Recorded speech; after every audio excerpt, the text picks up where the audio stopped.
Shalom, selamat pagi dan selamat berjumpa kembali di channel TWK Japiter Tinambunan. Dan saya tetap mengucapkan terima kasih kepada semua pemirsa yang mendengar dan menghayati channel ini. Semoga channel ini bisa membawa berkat bagi kita semua. Dan mengucapkan terima kasih juga kepada yang mengucapkan thanks dalam YouTube dan men-share firman Tuhan untuk teman-teman lainnya supaya bisa mendapat penjelasan dalam Alkitab, terutama dalam Almanak HKBP yang diterbitkan setiap tahun dan bacaan harian. Ada bacaan pagi dan ada bacaan malam. Nah, itulah saran kepada teman-teman semua yang telah mengikuti channel ini. Dan pada hari ini, yaitu hari yang ke-35, tanggal 4 Februari tahun 2025, firman Tuhan diambil dari kitab Yakobus pasal 2 ayat yang ke-8 dengan perikop teguran terhadap prasangka. Nah, kalau kita melihat apa natsnya ayat daripada hari ini, ya, di dalam Yakobus pasal 2 ayat yang ke-8, saya tetap membacakan dalam 3 versi bahasa Indonesia yang umum dan bahasa Indonesia sehari-hari atau kabar baik, dan bahasa Batak Toba Siganupari. Demikian firman Tuhan. Akan tetapi, jikalau kamu menjalankan hukum utama yang tertulis dalam kitab suci, kasihanilah sesamamu manusia seperti dirimu sendiri. Kamu berbuat baik. Jadi ada paradigma yang disampaikan, ya. Jika kamu menjalankan hukum utama yang tertulis dalam kitab suci, kasihanilah sesamamu manusia seperti dirimu sendiri. Kamu berbuat baik. Kemudian bahasa Indonesia sehari-hari dikatakan, kalian melakukan yang benar kalau kalian melaksanakan hukum kerajaan yang terdapat dalam ayat Alkitab ini, yaitu cintailah sesamamu seperti kamu mencintai dirimu sendiri. Kemudian dalam bahasa Batak Toba Siganupari didok songonon, ulah honon munado nasitong molo diulahon hamu pati nihara jawni na adong dinatar surati haholongi madongan mi songon dirim. Nah, inilah dalam Yakobus dikatakan teguran terhadap prasangka atau paradigma, ya, terhadap kasih, terhadap hukum Tuhan. Sebab katanya kalau sudah menjalankan hukum kerajaan Tuhan, yaitu mencintai sesama, kita sudah berbuat baik. Nanti kita lihat penjelasan yang lebih jelas. Kemudian bacaan pagi kita diambil dari kitab Yosua pasal 24 ayat 1 sampai dengan 33, ya. Nah, di sini Yosua berbicara kepada umat Israel di kota Sikem. Apa yang disampaikan oleh Yosua dalam perikop ini? Dan apa makna pesan moral dan pembelajaran dari perikop ini? Mari kita lihat.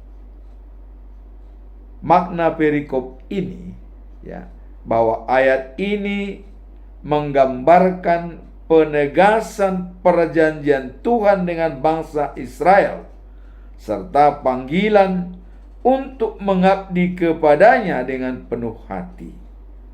Jadi maknanya ini adalah merupakan panggilan, ya, dan penegasan perjanjian Tuhan dengan bangsa Israel, dan itu merupakan panggilan untuk mengabdi kepadanya dengan penuh hati. Jadi tidak setengah-setengah, tapi murni dengan sepenuh hati. Nah, kemudian ini adalah mengingatkan, ya, bangsa Israel tentang perjalanan mereka. Jadi dibawanya bangsa Israel dari Mesir sampai ke tanah Kanaan oleh Musa. Ini adalah mengingatkan pengalaman-pengalaman yang dialami oleh bangsa Israel. Pengalaman apa itu? Ya, kita lihat waktu di Mesir ada 10 tulah yang diberikan keajaiban oleh Allah untuk mengeluarkan bangsa Israel dari Mesir. Nah, ini dikatakan perlu mengingat pengalaman-pengalaman yang sudah, bahwa Allah sangat setia membantu dan mencintai bangsa Israel. Nah, dalam hal kejadian-kejadian apa saja kita lihat di Mesir, air jadi darah, katak belalang dan sakit, tapi yang terakhir adalah anak sulung mati di seluruh Mesir. Kecuali bangsa Israel bisa diselamatkan karena ada perintah Tuhan untuk membuat tanda setiap rumah bangsa Israel. Dengan itulah maka Raja Firaun udah pergi kau Musa, semakin banyak nanti korban di sini, katanya. Akhirnya Musa berangkat membawa bangsa Israel keluar dari Mesir. Di perjalanan ada kejadian, Raja Firaun mengejar. Dia tidak senang kalau Israel sudah dibiarkan budak di Mesir untuk pergi, dikejar. Untuk menyeberangi Laut Tengah itu, apa yang terjadi? Allah berfirman kepada Musa, Musa, coba tongkatmu angkat dan bentangkan di tengah laut. Laut terbelah dua, mereka jalan keluar. Raja Firaun mengejar, tapi Raja Firaun begitu masuk dia di tengah laut, tongkat Musa ditarik, air bersatu kembali, mereka tenggelam semua. Inilah yang dikatakan bahwa harus mengingat, ya, bangsa Israel tentang perjalanan mereka, tindakan Tuhan yang menyelamatkan mereka, dan pentingnya, ya, memilih untuk mematuhi perintah Tuhan. Jadi Yosua mengingatkan, ingatlah pengalaman-pengalaman bangsa Israel mulai dari Mesir, kita selalu dilindungi dan dikasihi oleh Tuhan. Maka diingatkan kepada bangsa Israel untuk tetap setia dan patuh kepada Tuhan Allah. Inilah makna daripada perikop ini. Nah, sekarang apa pesan moralnya? Pesan moralnya adalah pentingnya komitmen dalam iman, ya, dan menyadari bahwa pilihan untuk mengabdi kepada Tuhan adalah keputusan, ya, yang harus diambil secara sadar. Jadi harus sadar bangsa Israel untuk memilih bersandar kepada Tuhan. Itu pesan moralnya. Jangan hanya karena ikut-ikut, tapi sadar dengan sesadar-sadarnya. Kalau Stephen Covey mengatakan, merespon dengan 4 anugerah manusiawi. Pertama, kita sadar sesadar-sadarnya. Siapa kita di hadapan diri kita sendiri? Siapa kita di hadapan keluarga? Dan siapa kita di hadapan masyarakat? Dan siapa kita di hadapan alam semesta? Tapi yang paling terpenting adalah siapa kita di hadapan Tuhan. Itu kesadaran diri. Nah, kemudian ada imagination. Jadi untuk memilih Tuhan, kita harus dengan 4 anugerah manusiawi. Ada imajinasi. Imajinasi itu apa? Jangka panjang. Jangka panjang itu apa? The New of Jerusalem. Itu tujuan akhir kita. Dunia ini bukan tujuan akhir. Dunia ini hanya tempat persinggahan. Tapi tujuan akhir adalah dikatakan begin the end in mind. Ya. Jadi kita mendahulukan yang utama. Yang utama itu apa? Tujuan akhir. Jadi dalam setiap hidup kita, tujuan akhir kita adalah itu yang utama bagi kita. Tujuan akhir adalah life after life, the new of Jerusalem. Artinya, hidup setelah kehidupan sekarang di Yerusalem yang baru. Bukan death after life. Kalau death after life, kata Yesus, dikuasai oleh iblis, ya, karena kematian di akhir hidupnya. Tapi kalau life after life, itu dikuasai oleh Roh Allah. Dan ini dibuktikan oleh Tuhan Yesus. Kenapa Yesus mati dan bangkit? Ini sebagai contoh supaya manusia-manusia itu tidak takut mati. Seperti pernyataan daripada Paulus, ya, kematian bagiku adalah untung kalau aku bersama dengan Kristus. Jadi ada imagination. Bukan jangka pendek, tapi adalah jangka panjang. Itulah ya dikatakan di sini. Yang imajinasi, berpikir imajinasi. Kemudian ada hati nurani. Hati nurani itu dijalankan oleh God Sport kita.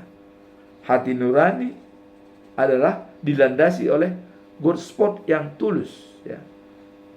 Dan itu bekerja 24 jam, diolah oleh otak alam bawah sadar, ya.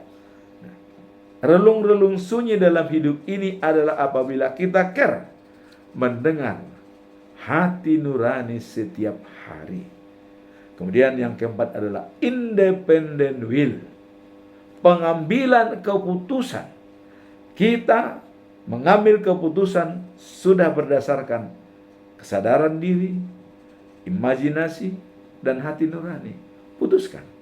Nah, di sini dikatakan memutuskan untuk memilih Tuhan adalah keputusan yang diambil secara sadar.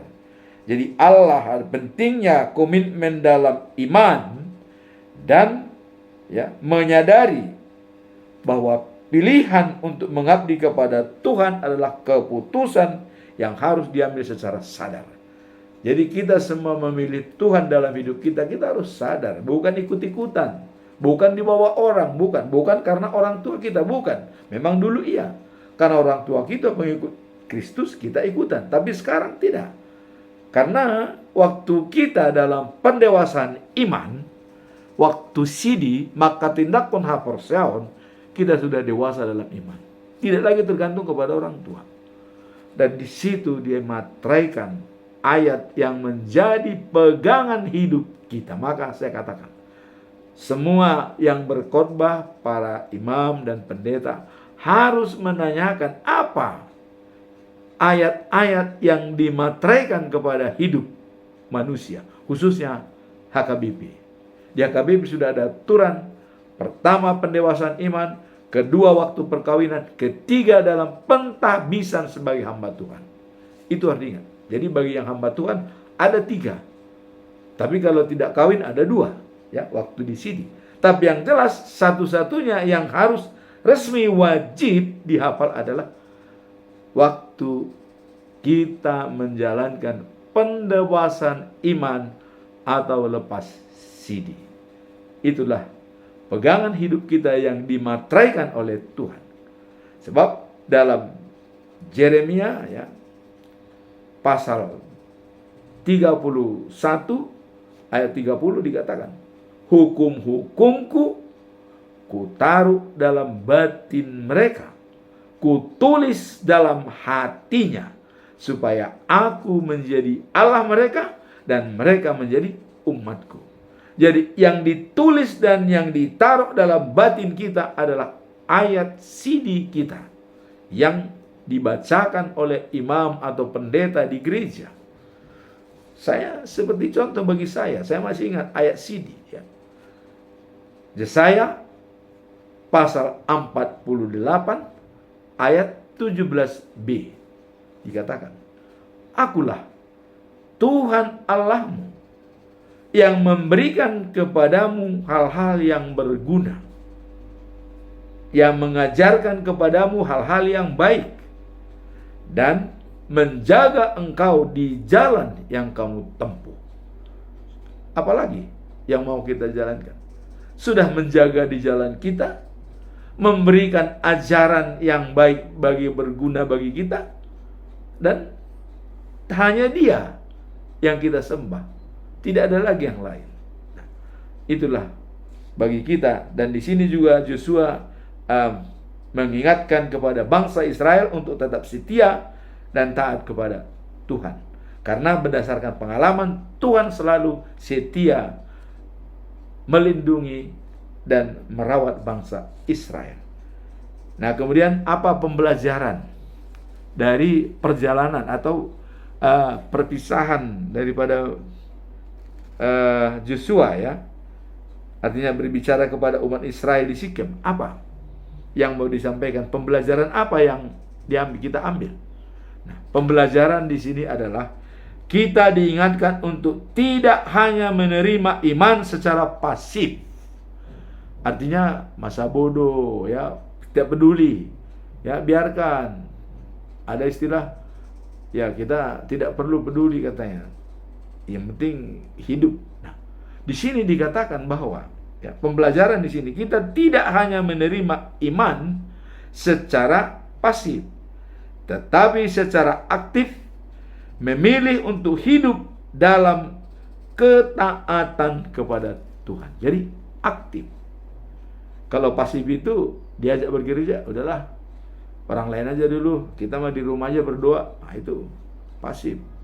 Tapi dikatakan aktif. Kita ke gereja, ya, berangkat sama-sama, bawa semua anak-anak, kita berdoa. Nah, jangan hanya seperti contoh. Ada bapak-bapak menyuruh anaknya rajin sekolah minggu, ya, tapi dia tinggal di Lapo, ya. Dia tidak ke gereja, tapi menyuruh anaknya ke gereja serius. Istrinya, keluarga, dia menyuruh semua pergi ke gereja, tapi dia main di Lapo. Ini namanya adalah iman yang pasif. Harusnya kalau menyuruh, kita juga jadi role model, berangkat sama-sama. Itulah yang dikatakan iman yang aktif dan hidup dalam ketaatan kepada Tuhan. Nah, sebagai kesimpulan dalam bacaan pagi ini, ya, dikatakan bahwa belajar dari pengalaman Israel dari Mesir ke Kanaan. Nah, kemudian adalah mengingatkan bahwa mereka secara sungguh-sungguh, ya, mencintai Tuhan Allah. Kemudian komitmen dalam iman dan pilihan untuk mengabdi kepada Tuhan secara sadar, bukan ikut-ikutan. Iman secara aktif memilih untuk hidup dalam kesetiaan atau ketaatan kepada Tuhan. Itulah kesimpulan daripada pembicaraan Yosua dalam perikop ini kepada umat Israel. Sekarang kita masuk dalam bacaan malam, diambil dari Roma pasal 8 ayat 1 sampai 8. Kehidupan menurut Roh Allah. Nah, ini sudah diarahkan. Apa makna daripada perikop ini? Dikatakan bahwa menyampaikan pesan utama, ya, tentang pembebasan dari hukum dosa dan kematian bagi mereka yang akan di dalam Kristus, yang ada dalam Kristus. Jadi Rasul Paulus, ya, menegaskan bahwa di dalam Kristus tidak ada lagi penghakiman bagi mereka yang hidup dalam Roh. Jadi kalau sudah dikuasai oleh Roh Kudus, ya, penghakiman itu, ya, tinggal mungkin enak. Tidak ada lagi bahwa penghakiman, kata Paulus, ya, kalau kita sudah hidup dalam Roh Kudus. Artinya yang memimpin kita sudah Roh Kudus. Nah, Rasul Paulus menegaskan bahwa di dalam Kristen tidak ada lagi penghakiman bagi mereka yang hidup dalam Roh. Jadi sudah dijelaskan. Ini pesan daripada Paulus ke jemaat Rom. Kalau sudah hidup di dalam Kristus tidak ada lagi penghakiman, ya, atau masuk neraka atau masuk surga. Berarti sudah jelas katanya bahwa kita hidup kekal yang sejati, hidup di dalam roh Kristus, dibina oleh roh Kristus. Nah, kemudian apa pesan moralnya? Pesan moralnya adalah hidup yang berfokus kepada roh akan membawa kepada kehidupan yang berdampak dan damai. Jadi pesan moralnya, kalau kita sudah hidup berdasarkan roh, ya, itu mempunyai dampak yang besar dan kedamaian. Dampaknya adalah kasih. Karakter Allah berada dalam diri kita, dan itu membawa kedamaian. Kemudian apa pembelajaran dari perikop ini dalam Roma pasal 8 ayat 1 sampai 8? Kemampuan untuk hidup, ya. Jadi kemampuan untuk hidup itu adalah sesuai dengan kehendak Allah dan tidak terbelenggu dalam dosa. Jadi kemampuan untuk hidup adalah kehendak Allah, karena Allah menginginkan, ya, pertobatan orang fasik, bukan kematian. Allah tidak menginginkan kematian orang fasik, tetapi pertobatannya supaya ia beroleh hidup yang kekal. Jadi jelas di sini juga dikatakan pembelajaran kemampuan untuk hidup sesuai dengan kehendak Allah dan tidak terbelenggu dalam dosa. Nah, bagaimana caranya? Caranya adalah perkuat hubungan kita dengan Tuhan melalui Roh Kudus dalam hidup kita sehari-hari. Jadi kalau kita dipimpin Roh Kudus setiap hari, maka kita telah membuka jalan untuk menjalankan karakter Tuhan. Itulah bacaan pagi dan bacaan malam. Sekarang kita masuk dalam pedoman kita selama bulan Februari, sebelum kita masuk perikop hari ini. Pedoman kita selama bulan Februari, saya sampaikan, adalah mengandalkan Tuhan sebagai sumber kekuatan dan pengharapan. Jadi kekuatan dan harapan, ya. Sebab dalam Roma 12 ayat 12 dikatakan, ya, bersukacitalah dalam pengharapan dan sabar dalam kesusahan, dan teruslah berdoa, karena itulah jalan satu-satunya untuk berhubungan dengan Tuhan. Nah, topik bulan Februari, mengandalkan Tuhan sebagai sumber kekuatan dan pengharapan. Kekuatan dan pengharapan. Nah, kemudian apa makna daripada perikop ini? Nah, kemarin kita katakan, apapun yang terjadi dalam bumi ini, dalam hidup kita, bumi berubah, ya, gunung-gunung bergoncang di dalam laut, tapi kita tetap tidak akan takut, tetap kita eksis, ya, dan juga kita tetap berdasarkan pada kekuatan dan kasih Tuhan yang tidak tergoyahkan. Jadi walaupun dunia semakin runyam, ya, banyak hoak, banyak berita-berita, jangan goyah. Kita tidak perlu takut, karena berdasarkan pada kekuatan dan kasih Tuhan yang tidak tergoyahkan. Jadi apapun terjadi, kesimpulannya adalah apapun terjadi di dunia ini, kita tidak takut bila memiliki iman yang teguh, ya, kepada Tuhan dan bersandarkan kepada kekuatan dan kasih Tuhan yang tidak tergoyahkan. Itulah inti daripada perikop selama bulan Februari tahun 2025. Sekarang kita masuk dalam perikop hari ini.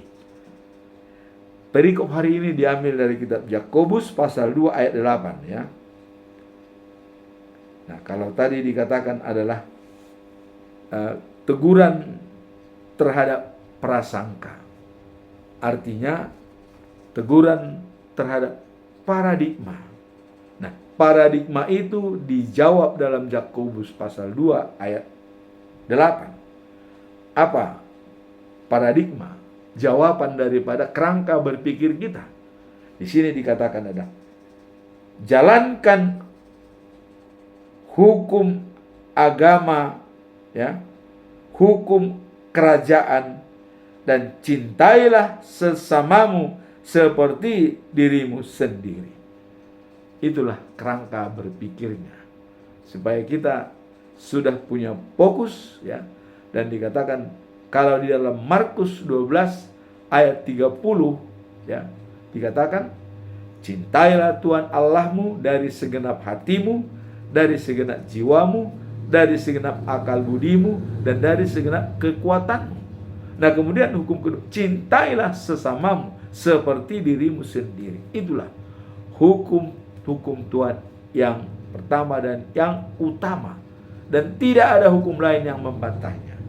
Nah, sekarang kita diingatkan dalam perikop ini, ya, jalankan, ya, hukum agama, ya, dan hukum kerajaan. Cintailah sesamamu seperti dirimu sendiri. Apa makna perikop ini? Apa gunanya dan bagaimana maknanya? Ya, mari kita lihat. Makna daripada perikop ini adalah menyatakan bahwa jika kamu mematuhi hukum yang sempurna, yaitu hukum kasih menurut kitab suci, kamu berbuat baik.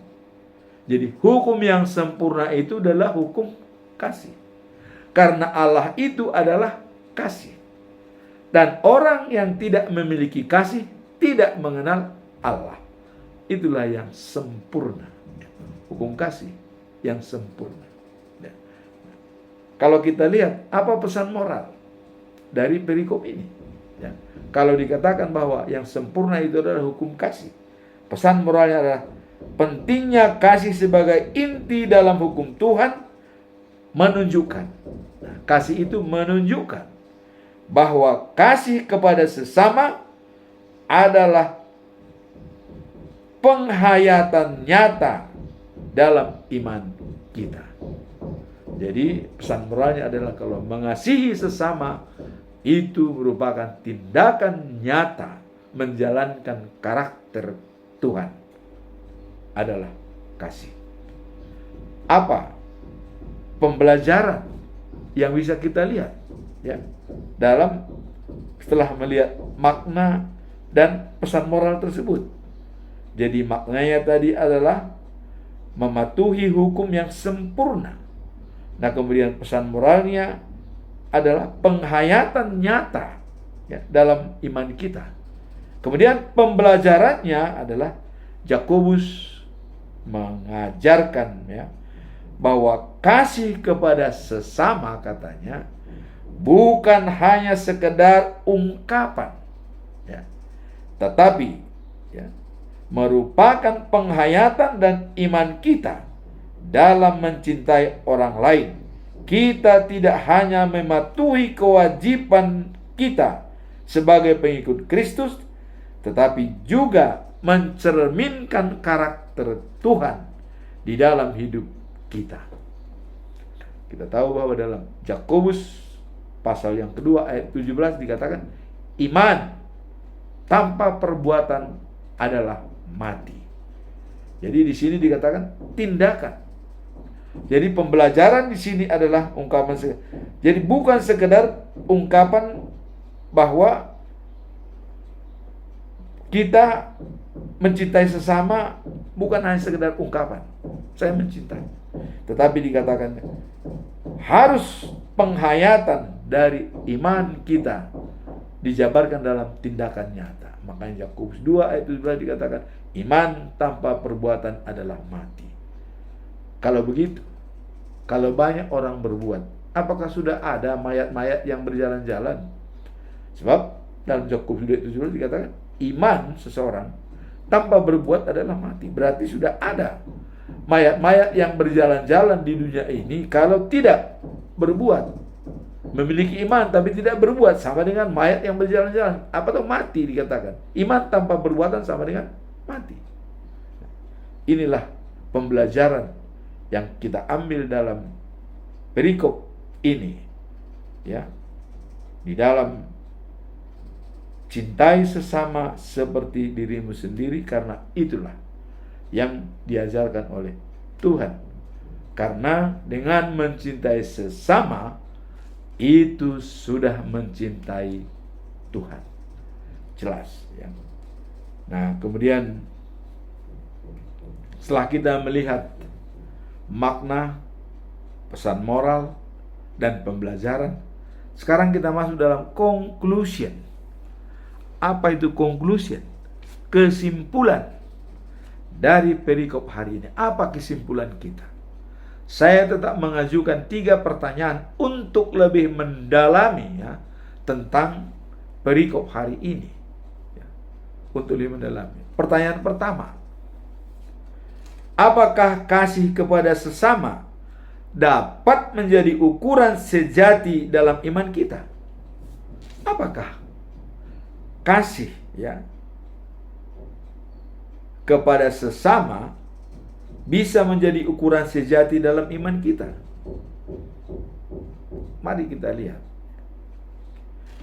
Kasih kepada sesama, ya, memang dianggap sebagai salah satu ukuran yang penting dari iman kita dalam ajaran Kristen. Itu sudah jelas. Kasih, ya, kepada sesama adalah sesuai dengan ajaran Kristen dan sesuai dengan karakter Tuhan. Nah, tapi dalam kitab suci, kasih menjadi inti dan, ya, pegangan Kristen dan merupakan fokus kepada Kristus, di mana, ya, menekankan bahwa kasih kepada orang lain, ya, merupakan perwujudan dan kasih kepada Allah. Jadi sudah dijelaskan di sini. Kalau kita mengasihi orang lain, itu sudah menggambarkan bahwa kita juga sudah mengasihi Allah. Karena kenapa? Karena manusia adalah ciptaan Tuhan. Kalau kita mengasihi ciptaan Tuhan, itu sama dengan mengasihi Tuhan. Inilah yang dikatakan, apakah kasih kepada sesama dapat menjadi ukuran sejati dari iman kita? Jelas. Itu merupakan ukuran, karena kalau kita sudah mengasihi sesama, itu sudah mengasihi Tuhan. Itu jelas. Nah, kemudian dalam Yohanes pasal 13, ya, ayat 34-35 dikatakan seperti ini. Yesus memberikan perintah baru. Jadi ada perintah baru dari Yesus untuk saling mengasihi. Ini adalah mencerminkan identitas kita sebagai pengikutnya. Jadi identitas daripada orang itu apabila dia mencintai Yesus, memiliki kasih. Sebab tanpa memiliki kasih tidak mengenal Allah. 1 Yohanes pasal 4 ayat 8 dikatakan, kasih itu adalah Allah. Barang siapa tidak memiliki kasih, tidak mengenal Allah. Jadi di sini dikatakan Yesus memberikan perintah baru untuk saling mengasihi yang mencerminkan identitas kita sebagai pengikutnya. Jadi identitas orang sebagai pengikut Kristus harus memiliki kasih. Apabila ada orang tidak memiliki kasih, itu bukan pengikut Yesus. Itu kira-kira yang kita lihat dalam hal ini, ya. Dalam kasih kepada sesama dapat menjadi ukuran sejati. Jadi ini karena sudah sama dengan mencintai Allah. Nah, kemudian dikatakan di sini, ya, sebab barang siapa tidak mengasihi saudaranya yang dilihatnya. Jadi kalau kita sendiri tidak mengasihi saudara kita yang kita lihat setiap hari. Ini katanya, tidak mungkin ia mengasihi Allah yang tidak dilihat. Jadi yang kelihatan saja tidak dikasihi, bagaimana yang tidak kelihatan? Ya mungkin makin jauh. Jadi kalau kita yakin bahwa saudara kita itu adalah ciptaan Allah, kita kasihi dia, kita sama dengan mengasihi Allah. Nah, ini yang mau dikatakan di sini. Jadi kalau ada orang tidak mengasihi saudaranya yang dilihat saja, bagaimana mungkin dia mengasihi Allah? Nah, oleh karena itu, pengujian sejati dari hubungan kita dengan Tuhan dapat dilihat dari cara kita mengasihi orang lain di sekitar kita. Jadi pengujian utama kasih sejati itu apabila kita mengasihi sesama di sekitar kita. Itulah dikatakan ukuran sejati dari iman kita, ya, kalau kita mengasihi sesama di lingkungan kita.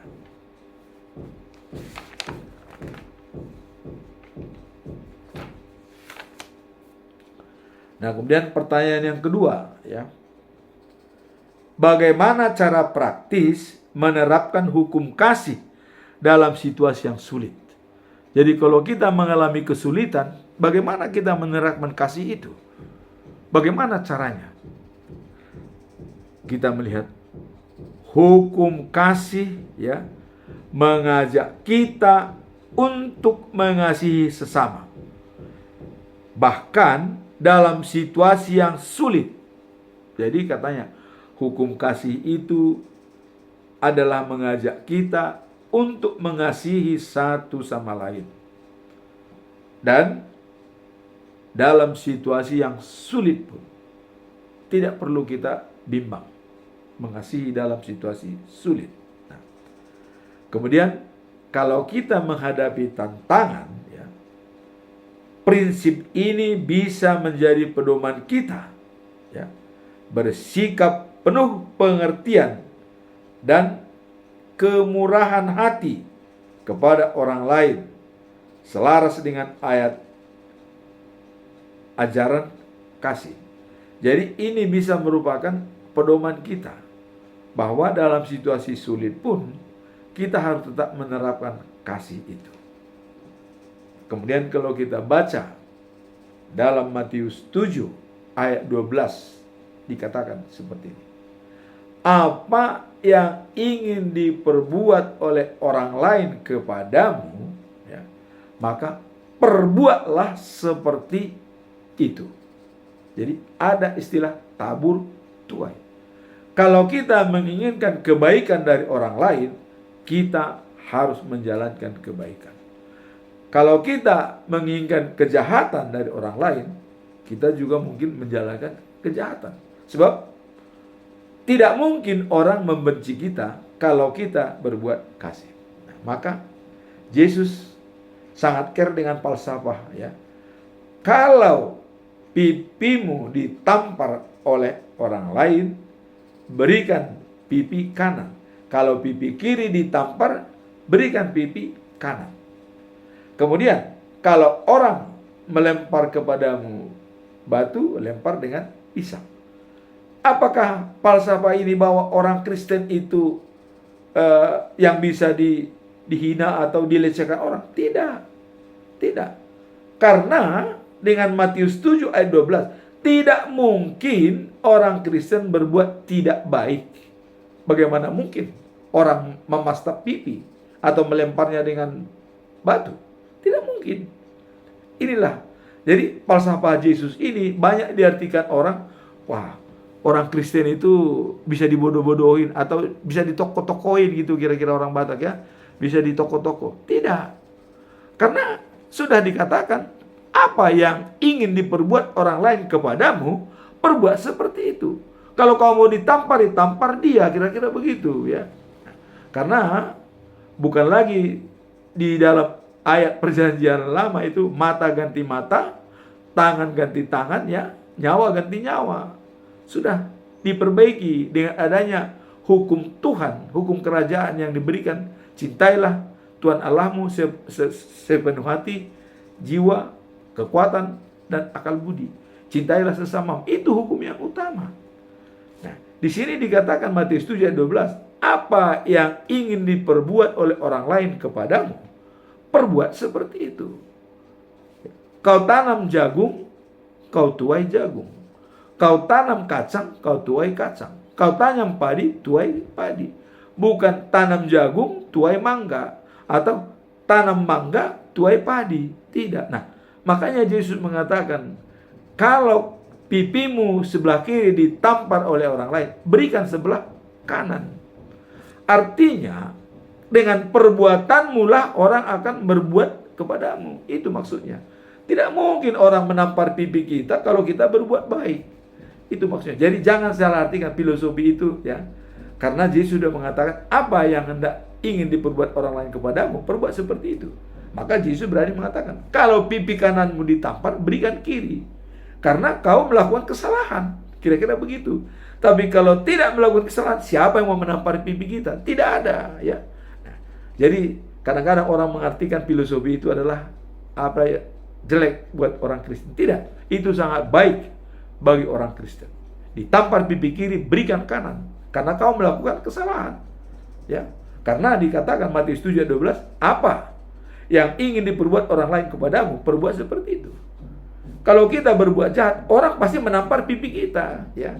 Tapi kalau kita berbuat baik, mana mungkin orang lain menampar pipi kita. Nah, itulah kira-kira yang hukum kasih, ya, mengajar kita untuk mengasihi sesama bahkan dalam situasi yang sulit.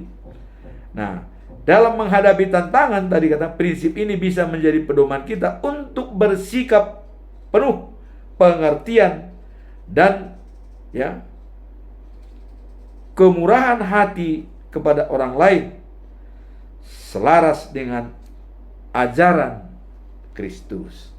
Matius 7 ayat 12. Segala sesuatu yang kamu kehendaki supaya yang orang lain perbuat kepadamu, perbuatlah demikian juga kepada mereka. Hal itulah isi daripada semua hukum Taurat dan kitab para nabi. Jadi kalau kita menguasai satu ayat ini, Matius 7 ayat 12, kita sudah mempelajari hukum-hukum Taurat dan kitab para nabi. Begitu mulianya ayat ini.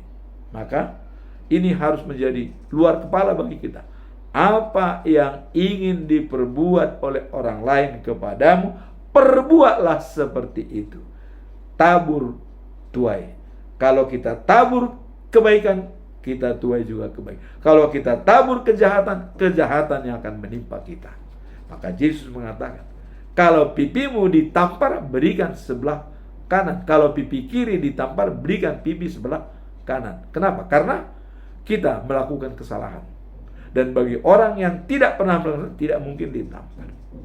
Tidak mungkin, ya. Kemudian kita lihat di sini prinsip, ya, bahwa isi hukum Taurat tadi, prinsip, ya, mengajak setiap orang untuk berbuat baik.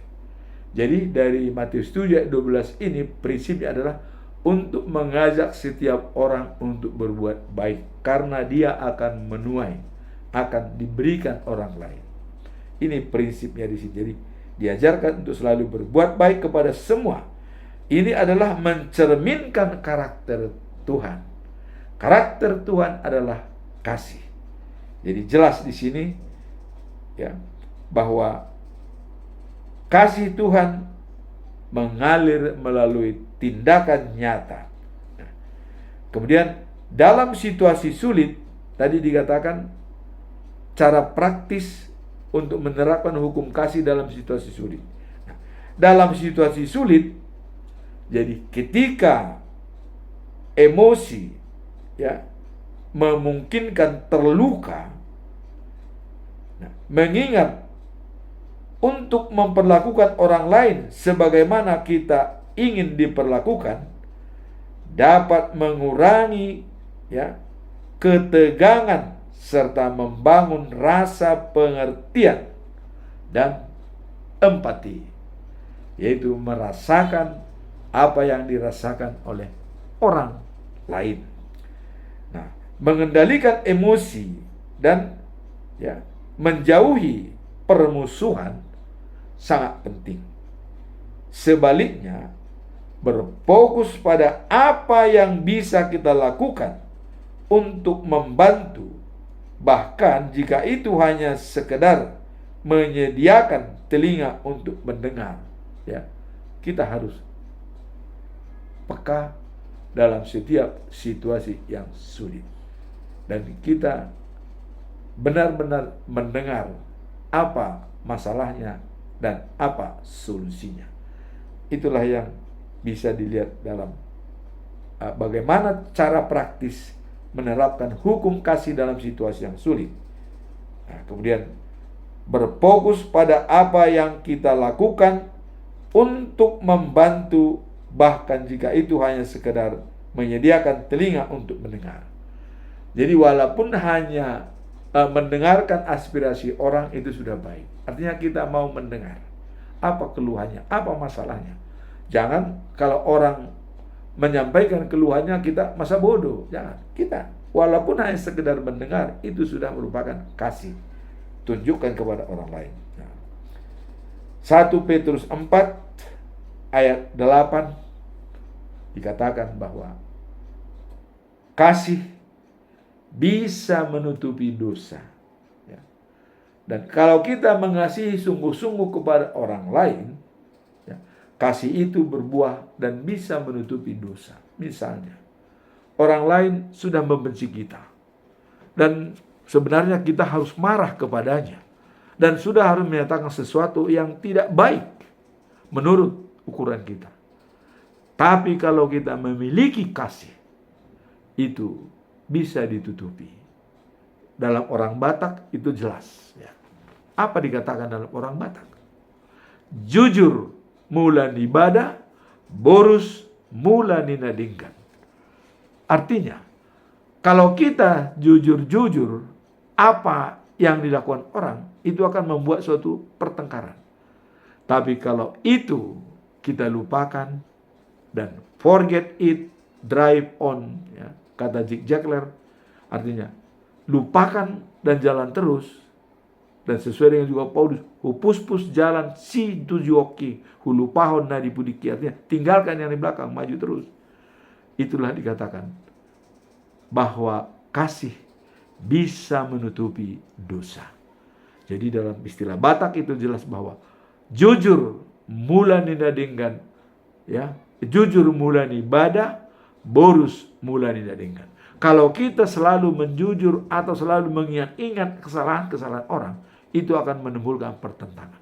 Tapi kalau kita sudah melupakan apa yang terjadi, itulah yang dikatakan kasih bisa menutupi dosa. Nah, dalam 1 Korintus 13 ayat 13 dikatakan ada 3 yang tetap dalam diri manusia. Pertama adalah pengharapan. Yang kedua adalah iman. Yang ketiga adalah kasih. Tapi kasihlah yang lebih besar. Kenapa? Pengharapan di dunia, iman percaya di dunia, tapi kasih dunia dan akhirat. Di dunia pun ada kasih, di akhirat pun ada kasih. Apa? Kasih agape, tanpa melihat balas dari seseorang. Kenapa kasih agape? Allah menyiapkan perjamuan pesta, menyiapkan daging-daging yang gemuk-gemuk dan anggur-anggur yang berkualitas dalam undangan perjamuan nanti, pesta Kemudian di sana makanan tidak perlu bawa duit, tidak perlu beli, semua gratis. Jadi di sana sudah menjadi kasih agape. Kalau di dunia memang masih kasih storge, kasih philia, dan kasih eros. Itu ada di dunia Tapi kalau sudah di surga adalah kasih agape. Maka dikatakan 3 yang tetap dalam diri manusia, yaitu pengharapan, iman, dan kasih. Tapi kasih yang lebih besar. Karena di dunia memang kasih storge, kasih kepada saudara, dan kasih philia, mengasihi sesama teman saudara teman-teman, dan kasih eros, yaitu percintaan, bahwa percintaan itu hadiah dari Tuhan. Tapi yang paling baik adalah kasih agape. Kasih agape itu hanya ada di the New of Jerusalem, di Yerusalem yang baru. Nah, itulah poin yang kedua. Sekarang pertanyaan yang ketiga, ya. Apa dampak nyata dari hidup dalam kasih terhadap hubungan kita dengan orang lain dan Tuhan? Apa dampaknya kalau kita hidup dalam kasih terhadap hubungan kita dengan orang lain dan Tuhan? Artinya kita sudah menjalankan hubungan baik dengan manusia dan juga Tuhan. Apa dampaknya? Ini yang perlu kita simpulkan dalam perikop ini.